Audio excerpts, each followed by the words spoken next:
বলিউডের most eligible bachelor Salman খানের বিয়ে নিয়ে ভক্তদের কৌতূহলের শেষ নেই।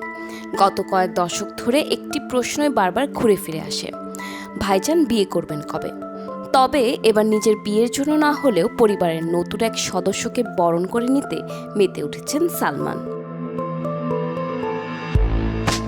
বিয়ের সানায় বাঁচতে চলেছে সালমানের গ্যালাক্সি অ্যাপার্টমেন্টে। তবে পাত্র সালমান নন, তার ভাগ্নে অয়ন অগ্নিহোত্রী।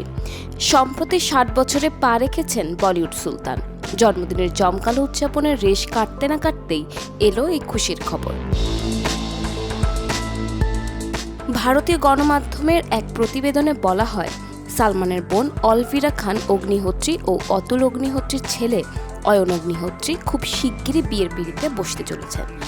দীর্ঘদিনের প্রেমিকা টিনা রিজওয়াহানির সঙ্গেই নতুন জীবন শুরু করতে যাচ্ছেন তিনি। ইতোমধ্যেই অয়ন ও টিনার বাগদান পর্ব সম্পন্ন হয়েছে। সামাজিক যোগাযোগ মাধ্যমে তাদের বাগদানের ছবি ছড়িয়ে পড়তেই তা ভাইরাল হয়ে যায়।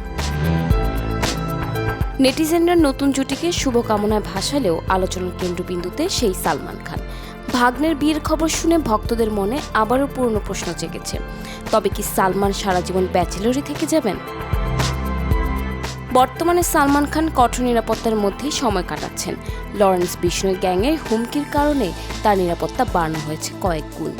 জীবনের ৬০তম জন্মদিনটিও তিনি পরিবারের সঙ্গে মুম্বাইয়ের বাইরে পানভেলের খামার বাড়িতে উদযাপন করেছেন। কাজের ব্যস্ততাও কম নয়। সম্প্রতি শেষ করেছেন জনপ্রিয় রিয়েলিটি শো বিগ বস ১৯-এর শুটিং। নিরাপত্তার কাজের ব্যস্ততার মাঝেও ভাগ্নের বিয়ে নিয়ে বেশ উচ্ছ্বসিত খান পরিবার।